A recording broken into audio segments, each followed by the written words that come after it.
Ramu everyone, this is Mahara Clearbrook.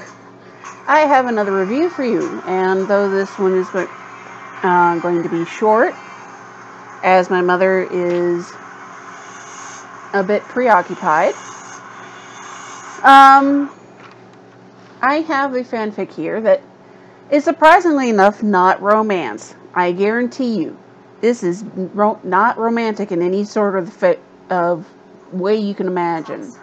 This is actually in the category of angst and spiritual, and I am not typically for this kind of thing. This was done by Atamaru Rora dash Silvalanda.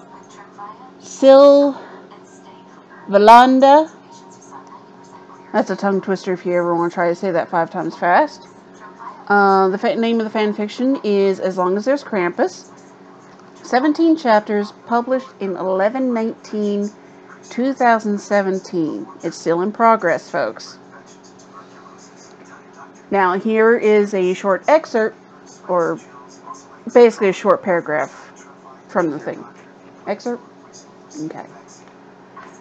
As soon as she stepped out of the kitchen and into the living room, Kathy looked over the broken fireplace that befell her widening eyes, as well as the flashlight, onto an unholy figure standing right next to the Christmas tree, a massive 8-foot-tall horned creature with a hunched back. He wore an old, worn-out robe of red and brown patches, complete with dirty white trimming. And if she wasn't mistaken, he looked to have several heavy chains hanging from around his neck on his back. Looking down and shining the flashlight down at his feet, Kathy gasped in shock upon discovering the horned creature had hooves instead. Hooves, like a goat. Now, let's just point this out right now. There is no other person that this could be other than Krampus, as per the title indicates. Now, we all know that certain stories are not true, right? But for me, the movie Krampus scared me with only the trailer. The trailer, folks. The movie itself, needless to say, I was grateful for having Christmas spirit, no matter what type it was. Even if the guy is or is not real, because there are actual German legends concerning this guy.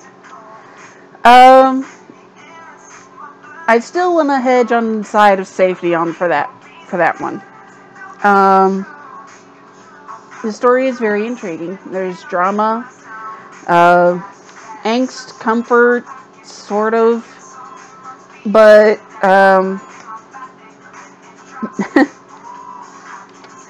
I do warn that no child should ever read this. Not until they're like old enough to deal with the future scenes, because for as good as this story is, and as hooked as I am to it, it's very, very dark.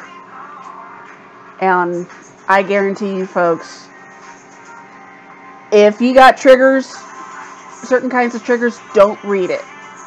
I really suggest that you do not read it.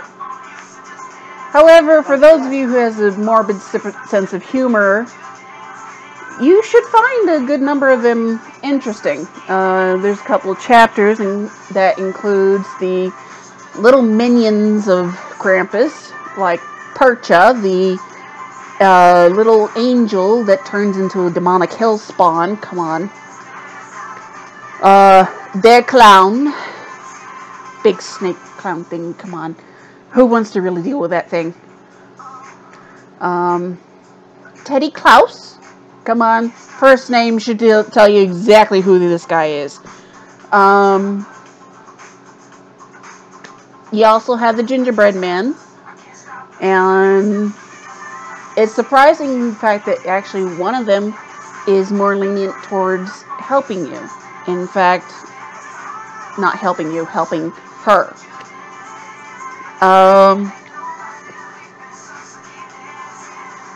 I can't say where this is going to end.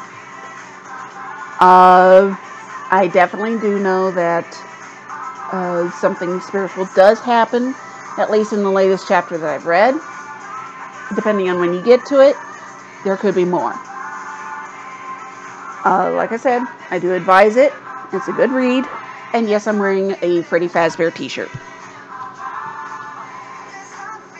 Come on, I'm a big fan of Five Nights at Freddy's. I have another one for you, provided I have the time. These Are Our Days. This is done by Relia. Undertale verse. Come on, that's pretty cool.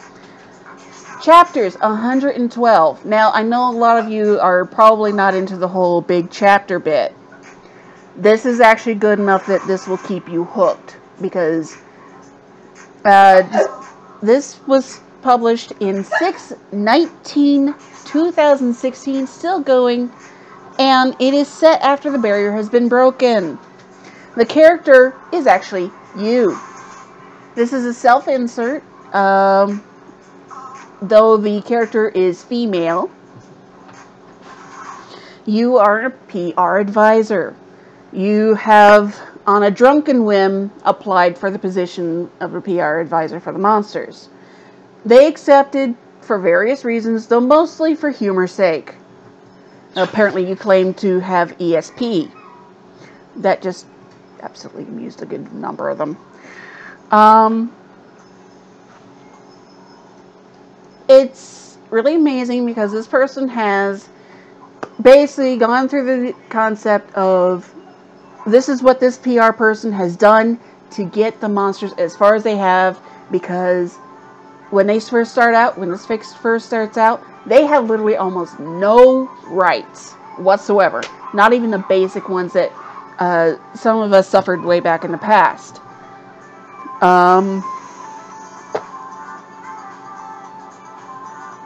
And here's the thing.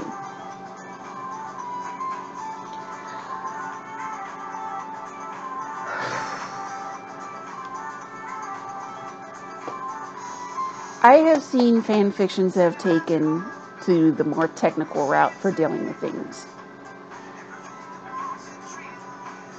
A good number of them lose my interest.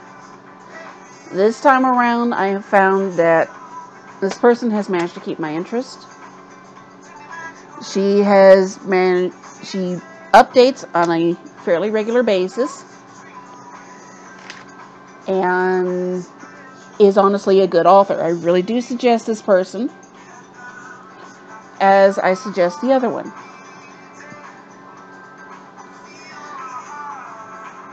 Well, that's all I have for time today. So, Kawikusa Udran Desa.